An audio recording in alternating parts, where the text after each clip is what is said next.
Broadcasting from the McLaurin Carpet Studios on Central Avenue in downtown Laurel, Mississippi. This is Good Morning Pine Belt with Ben Winpickler on SuperTalk Laurel 99.3. All right, good morning Pine Belt. We are back. I hope everybody had a great long weekend. And as you took that long weekend, you remembered why we have it, because there are men and women over the course of our history as a country that have paid the ultimate sacrifice for us to have the freedoms that we do. Whether you agree with them or not, we have them because people paid the ultimate sacrifice. And that's why a lot of people had yesterday off because of that, to honor those people. And I know that our friends over at the Veterans Museum here in Laurel did a fantastic job of honoring them, as well as our friends over at the Armed Forces Museum did a fantastic job of honoring them on Friday. So we're coming to you live, as we always do, from the McLaurin Carpet Studios. And before we bring in our first guest of the day, I want to mention that this segment of Good Morning Pine Belt is brought to you by Bank First. For all of your banking needs, you can go check out Bank First today. They'll get you taken care of and get your check out their perk rewards, because it's really good.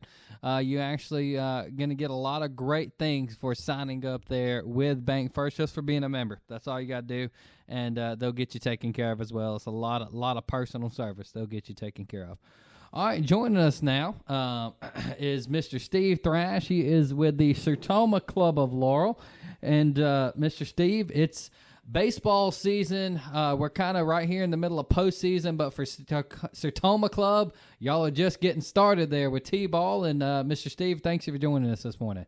Thank you for having me, Ben. I'm glad to be here for Sertoma. Absolutely. Well, let's get started. As I mentioned, y'all are kind of kicking off the T-ball season right now. Actually, tonight, I believe you said, you'll start T-ball season there. And I'll tell you what, T-ball, and we'll talk about it a lot, has been around for quite a bit. The Sertoma's been putting it on. I played T-ball when I was 3 and 4 years old. My brothers all played T-ball. And it's just kind of been a staple here in Laurel. And kind of before we get into some more details, how did y'all get started doing T-ball? Well, it's a long story, Ben, but we can do a brief synopsis of it. The Laurel Exchange Club had T-ball for years and years, and they began to wane in membership and ask us if we would like to help them with T-ball.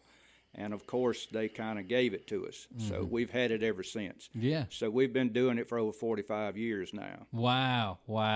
And I know that it's been a huge part of the community. I'm sure y'all seen it grow and grow and grow over the last several years. How many kids do y'all have right now? This year we average roughly about 200, between 200 and 230 kids every year. Wow, that's a lot of kids. Yes, it is. That's a lot of kids. And I'll tell you what I love about the way y'all do your T-ball is that the Sertoma members are involved. Y'all are the coaches. Y'all are the ones making the decisions, which you would think in T-ball would not be a problem, but it can be. But why do y'all do it? Why are y'all the coaches and not the parents? Well, it's a liability thing too, mainly because we need to have a coach represent the club. The club is putting on the T-ball, so we want it to be that we are the ones in charge and not someone else that might not have our same heart for speech and hearing and doing the T-ball, because it's a fundraiser for speech and hearing. Right, absolutely. So over the years, how have you seen, first of all, have y'all always, I know I played in the Magnolia Center, have y'all always done it there? No. For many, many years it was outside. We had to wait till all baseball was finished because the old Westfields, Uh-huh. where, before the Sportsplex. That's where everybody played ball. Okay. We had to wait till all of those teams were finished with even their all-stars, so we didn't get to play T-ball till July and played outside. So it was very rough. Yes, I can imagine. So when did y'all start in the Magnolia Center? We've been there for several years. I don't remember exactly what year we moved in there. At least 25 because I'm 30. So. Yeah. It's been quite a while. They approached us about moving inside, and we decided we'd try it, and it's been a blessing in disguise because we don't have any bad weather, we don't have the bugs and mosquitoes, and all the little children can be inside safe and not be running around the ballpark. Absolutely. I know that as a parent and I have 2 toddlers, I can greatly appreciate that on another level.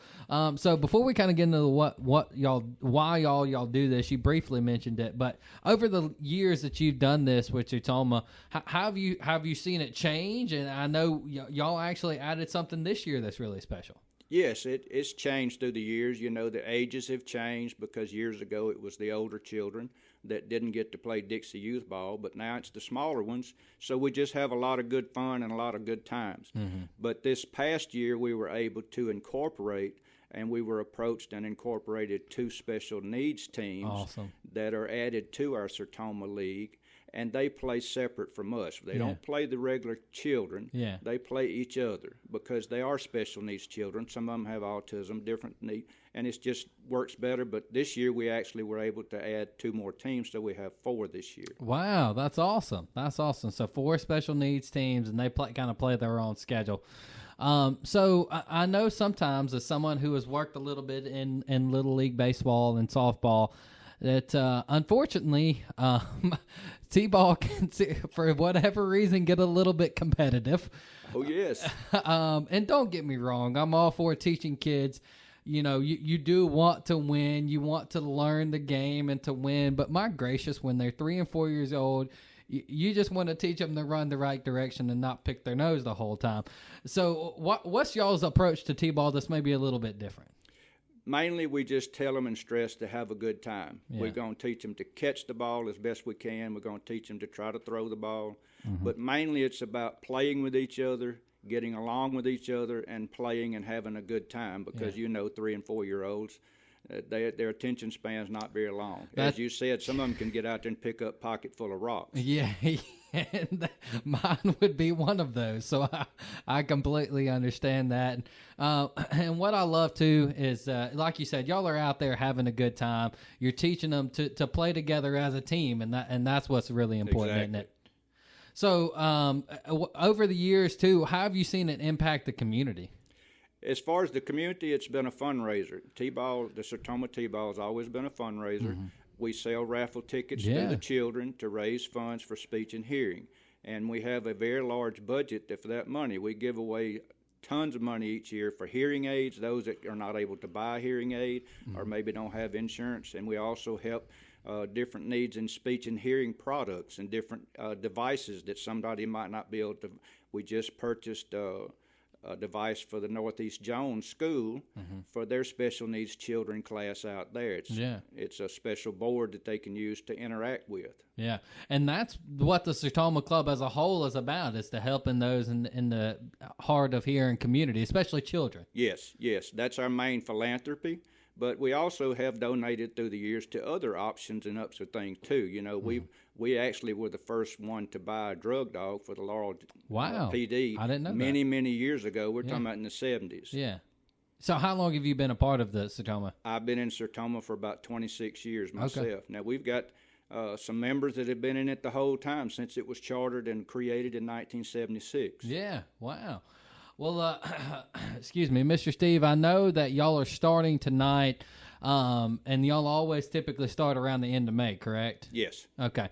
The time has passed for people to sign up for this year, but for people who are maybe wanting to kind of get into that, first of all, what are the ages that y'all take, and then when do y'all typically start sign-ups? The age group is 3 to 6, and that's boys and girls. And the sign-up time is normally, it used to be the Saturday after Mother's Day. But the last year or two, we went to an online registration instead of an in-person registration, and it seems to have worked much better because our younger generation likes that being able to sign up online and not have to be at a certain spot. So our online registration normally starts like the 1st of May. I think this year we actually started the 1st of April. I said that wrong. Yeah. April, and we go through registration April and May, and then cut it off about mid-May. Yeah, and it's certainly done well with over 200 kids. But that's certainly if somebody wants to sign up for next year. I know y'all are out this year. But if somebody's listening and they're like, hey, I really want to get involved with something like Sertoma, get involved with helping with the T-ball in general, how do they do that? Well, our Sertoma Club meets every Thursday at the Laurel Country Club for lunch. So if you're interested in becoming a member of the club, just show up one day. You can be our guest. Yeah, there you go. And we can explain to you what all we do because we do a lot of things. We have several fundraisers besides the T-ball. We have a golf tournament. We have the Christmas parade, which we've been putting on for forever and ever, seems like. Yeah. So if you're interested in that, and then T-ball sign-ups, like I said, every year it's going to be, it looks like in April is our online registration, and you can go online. There's a website that you can go on to and sign up for T-ball. There you go. Well, we'll tell you more about that as we get closer to the time next year. But Mr. Steve, really appreciate you coming in. Appreciate what Sertoma does for the community, and I know y'all are excited for another fun T-ball season. Exactly, and I want to give a shout-out to all those people that sell the raffle tickets and help us raise the funds to help people with speech and hearing problems, because without the people selling the tickets and raising the funds and letting their children play, we wouldn't have that money. Absolutely. You're absolutely right. They're doing a lot of good for community. Check them out. Sertoma Club of Laurel. Go join one of their meetings. Hey, we'll be right back on Good Morning Pine Belt. Stick around.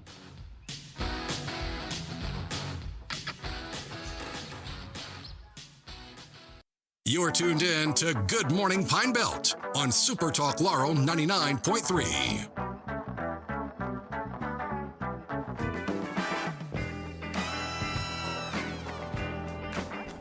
All right, good morning, Pine Belt. Back live here on a Tuesday morning. Looks a little gloomy this morning. I believe the rain is going to come back in the next few hours. And if the forecast is correct, I don't think it's leaving anytime soon. So bring your raincoat, bring your umbrella, and it's going to be a wet week for sure. But if you're a T-baller in the Sertoma Club T-ball, you don't have to worry about it because at all anymore, do they? You don't have to worry about it. All right, before we bring in our next guest, I want to mention that this segment of Good Morning Pine Belt is brought to you by Dixie Electric Power Association, a member on the Electric Co-op that has the best broadband internet that you're going to find. Go check them out, DE Fastlink, today. All right. Well, speaking of someone who probably is going to be affected by all this weather, we have... And sometimes in a good way. Sometimes in a good way. Sometimes in a good way. We have Miss Rebecca Patrick with Walley Properties and Walley Forestry. And Miss Rebecca, how are you this morning? I'm doing well. Doing well. Brought back memories listening to Steve Thrash talk about the T-ball days. Man, it's been a long standing thing. It's been a hot minute since you and Reese and the kids and played. Yeah, almost 30 years ago. I don't even say that. It's been a while.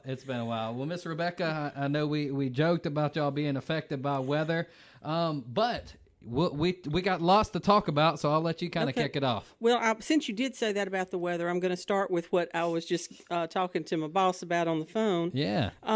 With the rain that we're having, some people would think, oh, that's kind of a bad thing, but it could be a good thing in the short term for some folks because a lot of these timber companies, the mills and everything have had an overload. Oh. So with the timber, the wet weather we've had, it's been hard to get timber out, so their short-term supplies are depleting. So with that said, with all the rain we're having, some of our clients and maybe some other people that might be thinking about being clients, if they have some property that's got really good road frontage and that good kind of sandy soil that doesn't hold wet, high and dry, yeah, or whatever, it's it's a possible short-term improvement in the timber market right now. Oh, okay. So if somebody's listening and thinks that might be something that would apply to their property and they're interested, they could give us a call. Yeah, because if you're not holding quite as wide, the timber companies maybe they'll come out. Well, the log trucks. I mean, they're big, so you just can't do. They'll tear up a road quick. Well, if especially if it's wet weather, wet, so they can't go to certain properties and a Right. lot of properties. So it's a unique property that's going to have good drainage, high and dry kind of thing. So anyway, it's a short-term probably improvement, but let's strike while the iron is hot. If you've got some property that fits that description, give us a call. Absolutely, to help you out, because the rain's not slowing down. So now's your time. It is not. But on the property side, now we can show a property. I mean, you might have to take an umbrella, but we can go out and look at places. I've always heard that if you're out looking at properties or cars in the rain, that means you're dedicated. So. Absolutely. So we have a couple of really interesting properties. I'm going to go. It's kind of like I've got either end of the spectrum, some large property and a small property. Oh yeah. So we've got Wayne County 120, and it is what I call, and Angel called, I think this was her term, secluded little corner of the world. Okay, so if you want to get away from it all, it doesn't get much better than this. It's a secluded little corner of the world. It's a perfect spot for a weekend retreat or hunting camp. Great place to unplug and unwind. I haven't been out there specifically, but I've been told that cell reception is a little spotty out there. I'll say this. I haven't been to this property, but I've been to some back corners of Wayne County. And this is a back corner of Wayne County. It's 15 miles southeast of Waynesboro, in the extreme southern portion of Wayne County on what's called Smithtown Shakora Road. Okay. And my husband's people are from Shakora, so I've actually been in this area. And okay. It is remote. Yes. And it's beautiful. This property is beautiful. It has natural hardwoods, planted pines, and this has been in the owners that are selling it. This is inherited land through 5 generations. Oh wow! It's been in their family since the Civil War times. Oh wow! So they've got planted pines. It borders, or actually, it's actually inside the DeSoto National Forest. Okay. So this area, when Angel went out there, she got turkey tracks, she got deer tracks. Yeah. They're all over the place. Shooting houses are already in place, and they're going to remain with the new owners. Like it. There's a small pond in the center of the property, and Little Creek, that's the name of the creek, Little Creek. Little Creek. Little Not Creek. a Little Creek. Little Creek flows across the southeastern corner of the property, and Cooper Creek, also near the southern boundary. So you've got watering holes, you've got the natural beauty things, anything to attract wildlife. Right. You've got it. It's got some good internal roads. Good. If you wanted to have a horseback out there, ride horses, horseback, 4-wheeler, dirtback, hiking, or just camping. Yeah. And of course, there's no restrictions, so you could put an RV pad out there or whatever you wanted to do. You are build a little hunting camp. Yeah, nobody's going to ask you any questions in Waynesboro. There are, if you look at the pictures on our website, there are remnants of an old homestead. Okay. So we couldn't include that because it does add character, and it's the next place. I mean, I would take a metal detector and see what I could find. You could probably find like some that. interesting stuff. So that is WA 120 South Wayne County. And then we're going to come back to Jones County. We've got 8.5 acres. Okay, so little tract. We don't get a lot of small tracts like this. Yeah. And it's kind of like having convenience with breathing room. Right. If you want a house place, you want a place to call your own, but you just don't want to be where you can always, see your neighbors next door. Right. You can't smell what they're cooking. Exactly. Of course, my neighbors kind of share when they cook, so I like smelling what they're cooking. But it's located just 4 miles south of Ellisville in the South Jones School District, and it's only about 8 miles from Jones College. Okay. So so you're not far from town. No, it's not far at all. But you're in the country. Yeah. It's got 1,000 feet of road frontage. Nice. On I believe it's Old Schoolhouse Road, but don't call me on that. It is on the website. Both of these tracks are on the website, and it has Dixie Electric Power, DE Fast Link, and the Oak Grove Water Association. Again, this is a place where there are no restrictions in building, so you can have a mobile home, you can build a home, can have an RV pad if you wanted to. You can have a mobile home while you're building a home. Right, exactly. And it's a nice mix of open space and natural surroundings. And on the southwestern corner, Bear Creek adds a little quiet, natural touch. Nice. And there's some pretty pictures of that on the website. Yeah.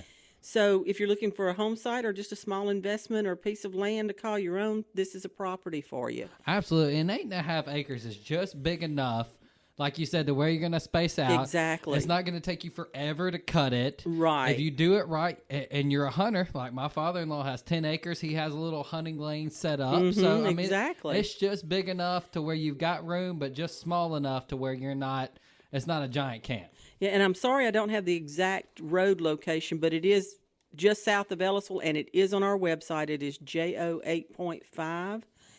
And then we've got one that's not on the website. Oh. And it is JO 216, Okay. 216 acres. Ooh.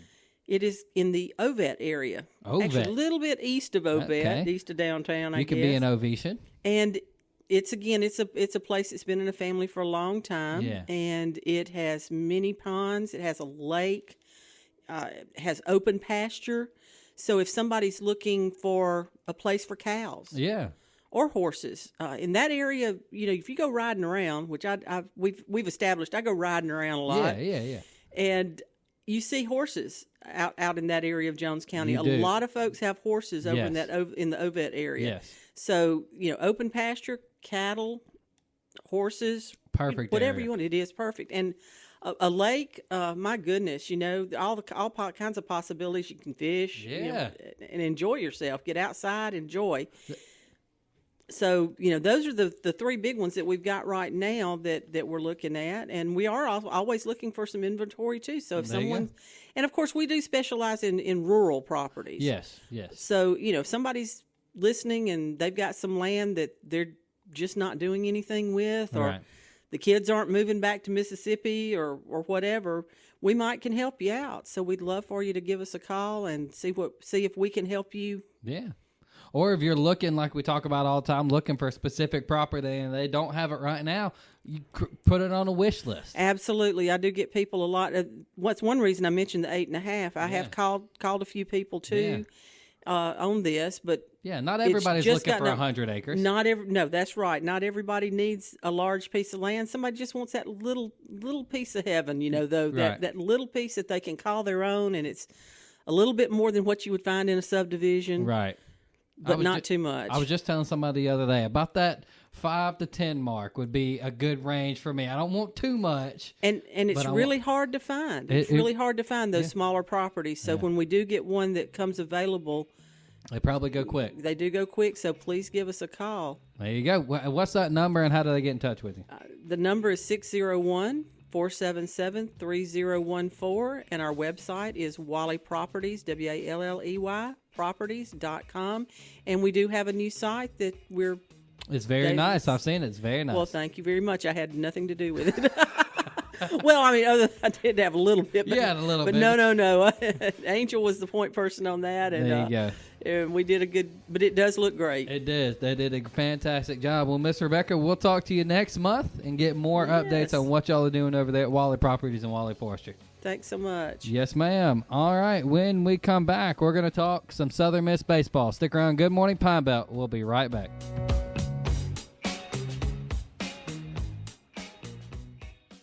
We're back to Good Morning Pine Belt. SuperTalk Laurel 99.3.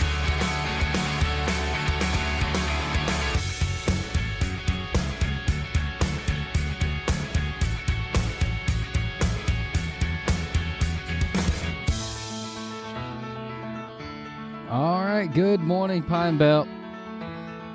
We are back. As an old classic, Reliant K. If you grew up in the late 90s, early 2000s, you know this song well. Our thanks to Miss Rebecca Patrick from Walley Properties and Walley Forestry for joining us. Great company that will always take care of you. And whatever you may need in the forestry world, whether it be property or just getting your property taken care of. They will get you taken care of. All right, before we bring in our next guest, I want to mention that this segment of Good Morning Pine Belt is brought to you by our friends over at Community Bank. Local bankers and local decisions. You can go check out Community Bank today, and Josh and the whole team over there, Eric, any of them really, they will get you taken care of. All right, joining us now, because, my gracious, it has been a hot topic as of recent, as we have our good pal, Mr. Heath Hinton from Big Gold Nation. And, Heath, how you doing this morning, sir? Hey, Ben, what's up, buddy? How you doing, my friend? Man, I could not be any better. I'll tell you what, especially as a Southern Miss fan, I don't know how you be really, if you're a Southern Miss fan, I don't know how you doing any better. Oh, it's a pretty good time right now. Got a lot of fun baseball going to be happening this weekend in the Bird. Hey, man, you ain't lying. You ain't lying. Hey, before we kind of get into what is happening this weekend, man, let's just talk about the last few weeks for Southern Miss baseball. I don't, in my opinion, Heath, don't know that there has really been, aside from UCLA, which they're on a whole nother level, really been a better college baseball team than Southern Miss over the last, 3 weeks. No, they've been pretty impressive. I mean, they won their last 9 conference games in a row and go into the tournament, go 4-1 in the tournament. Really, it's 13-1 to close out the season before regional starts is pretty impressive. It's been, a team that has gotten better as the season goes along. They've stabilized their pitching staff. Back in the bullpen, they got their lineup fixed. And what was crazy about that was it took an injury to actually kind of stabilize the bottom of that order. Once that happened, this team took off. So an injury made the team better. It's hard to say. Yeah, that is wild. I'm glad you mentioned that they've stabilized, because I know one time we talked when we were kind of right towards the middle of that lull that we went through in the middle of the season. I don't know if you remember, and I told my dad this too.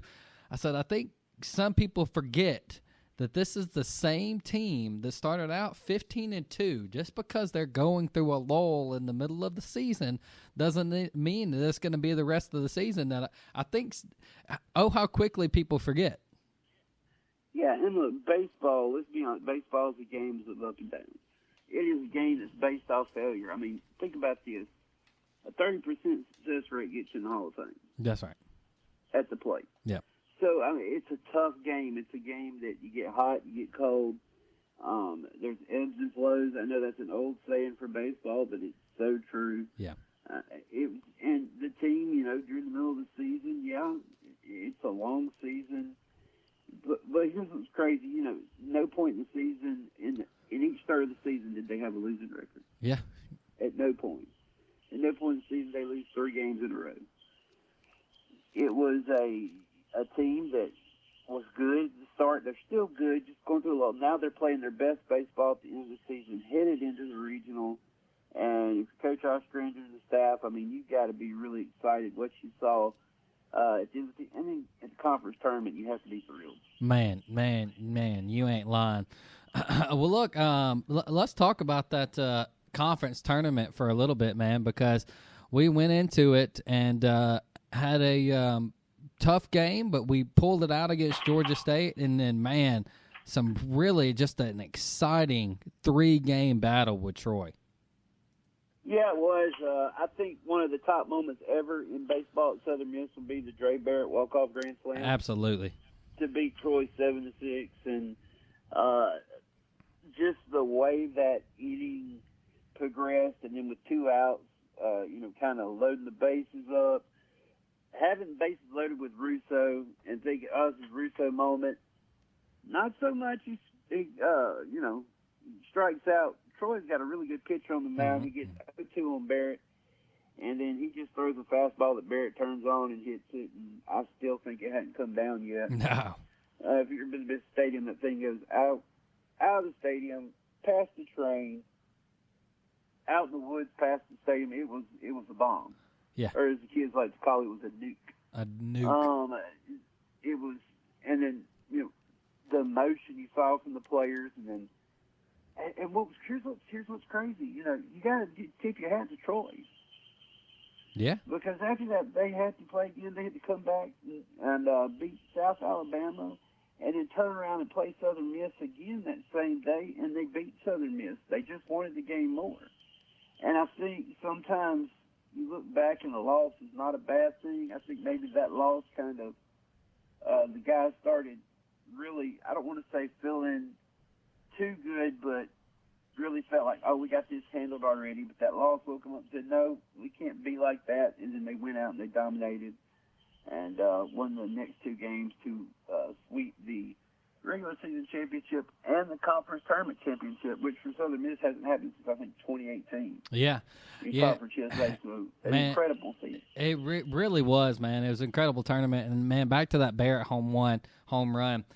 2 strikes, 2 outs, bases loaded. Man, if that's not every single kid's dream, standing in the backyard or in the front yard, throwing up a baseball, that's what you pretend. I mean, that's what you play is, hey, I'm down 2 strikes. It's a 2 out. And, man, you hit a walk-off grand slam. That is – and dadgummit, Heath, he's a sophomore. He is a sophomore. I'm excited. Yeah.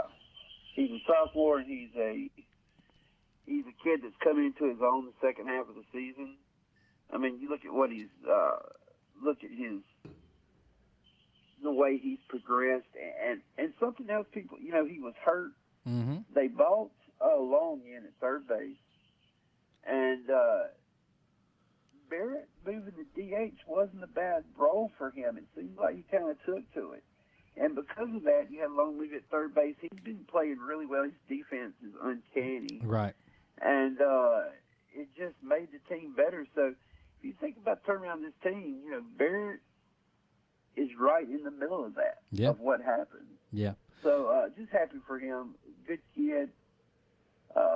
Kind of had a lot of expectations going this year. I think he's starting to live up towards the end of the season.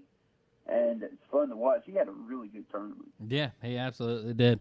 All right, man. Well, let's jump into what is happening this weekend. Obviously, an exciting news that we got Sunday night. Southern Miss hosting a regional, and then we find out Monday morning that they are the 9 seed. Let's take a look at our regional specifically. We don't really have any slouches in our regional. Oh no. No, you don't. You got Virginia out of the ACC, Jacksonville State, who was the Conference USA tournament champion. They beat Liberty, I think, 11-10 to nothing. Mm-hmm. And then Arkansas Little Rock, you remember last year, took LSU to the regional final. It took everything LSU had to get them. It was a heck of a run by Arkansas Little Rock, so they're no joke as the 4 seed.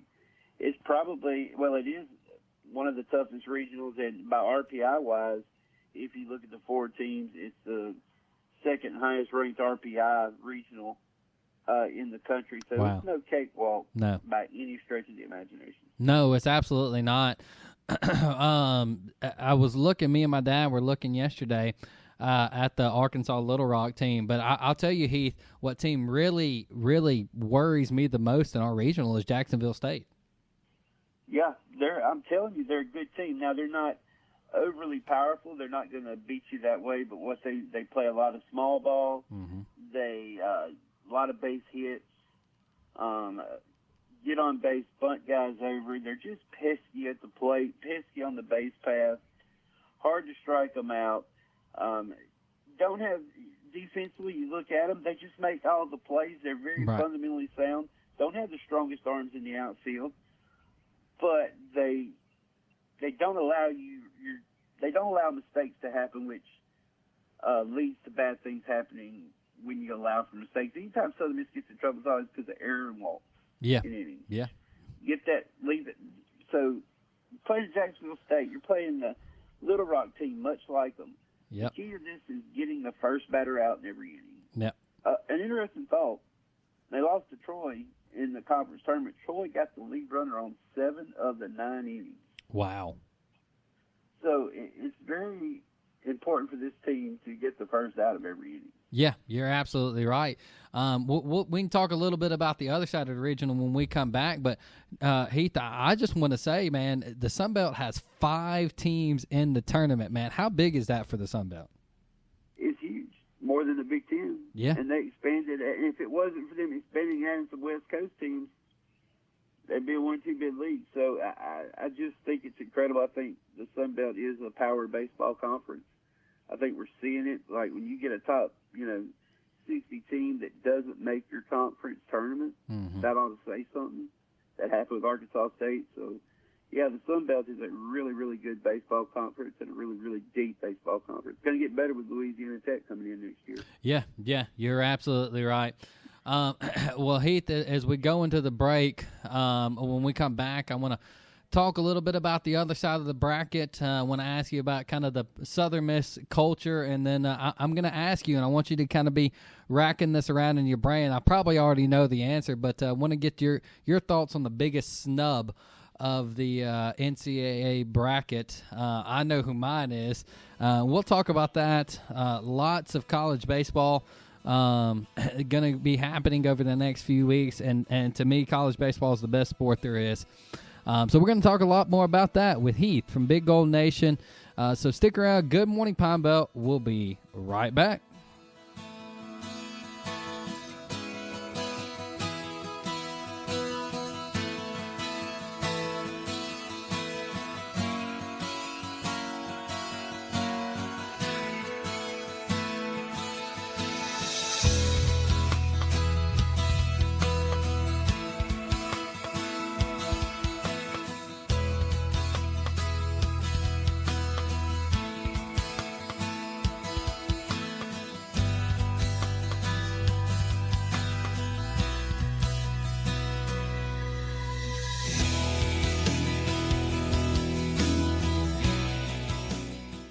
This is Good Morning Pine Belt on SuperTalk Laurel 99.3.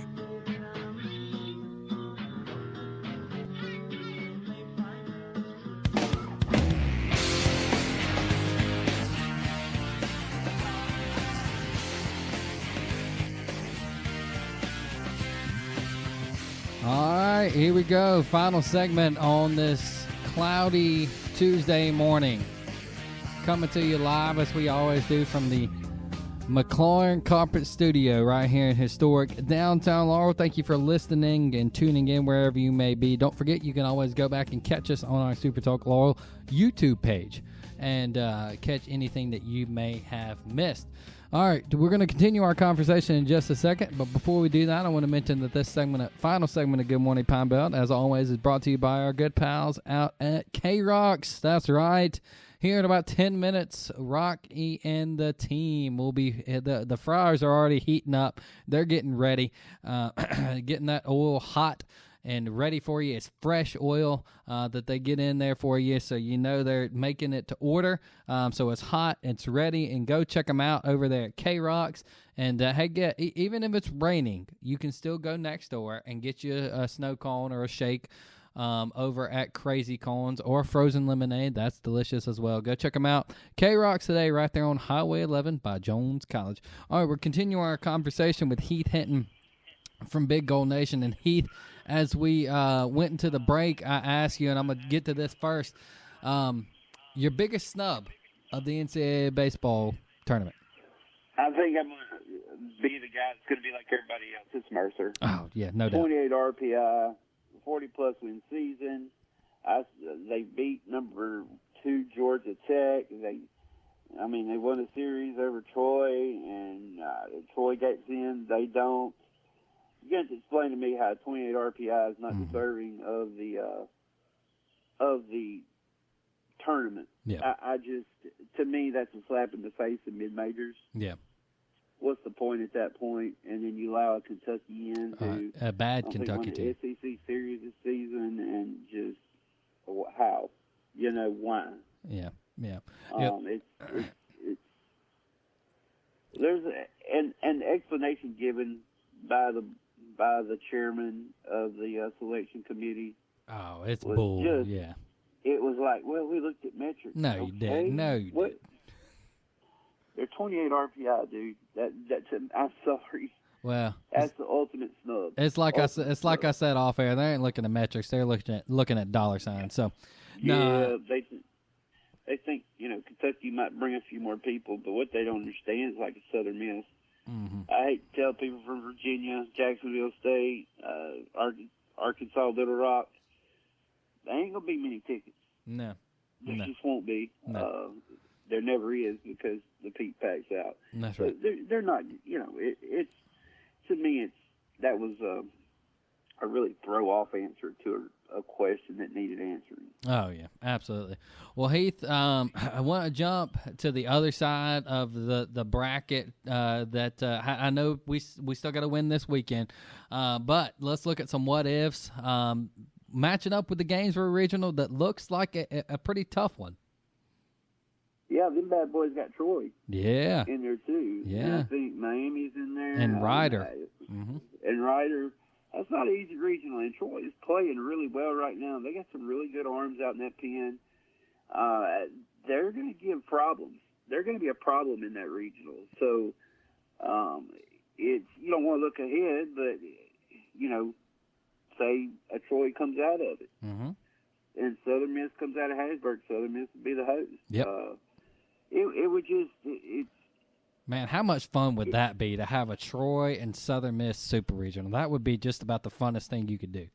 That would be pretty exciting. That would be two teams that do not like each other. Nope. They respect each other, but they do not like each other. So Nope. that would be fun. But also remember, if Florida was to win, you'd have to go to Florida. But let me remind you, in 2009, That's they where had we to went. go to Florida, beat them 2 games, and went to Omaha. Yeah, it's been done before. So, Hey, but we are jumping the gun. I know that as I also would say, none of it matters if we don't win Friday. Yeah, of course. None of it matters if we don't win Friday. And that Arkansas Little Rock team, as you said, it's not going to be an easy out like people think. No, it's not. It's not going to be an easy out. Be interested to see how Southern Miss pitches that going into the weekend. Nothing's been released yet, so who knows what's going on in Coach Ostrander's mind. Look, I think right now he's probably, since 2022, this is the best pitching staff he's had. Yeah. He's got 3 interchangeable starters, 1A, 1B, 1C. Yep. And I think he really likes what he has going into a regional setting. So we'll see what happens, but it's going to be a fun regional. But Southern Miss playing their best baseball, what you want to be doing right now. So well, you got to like Southern Miss's odds in a tough regional. You do, and as our friend Dima said, our pitching staff was built for moments like this. Well, Heath, we ran out of time, but remind the people, if they want to keep up with all the things happening in the regional, pretty good place to do it. It's right there at Big Gold Nation. Oh, yeah, just go to Google Big Gold Nation, and on 3, look us up on Twitter at Big Gold Nation, and come join. We're having a lot of fun talking regional speculation. And it's always a great time. Absolutely. Well, Heath, we look forward to talking to you again in a few weeks when we're on our way to Omaha. So until then, man, Southern Miss. To the top. Keep your fingers crossed. That's right, man. All right. As does it for Good Morning Pine Belt on this Wednesday morning. We always appreciate you tuning in. Got a lot happening this week, but we'll be back tomorrow. But until that time, and as always, keep your dial right here on Super Talk Laurel 99.3.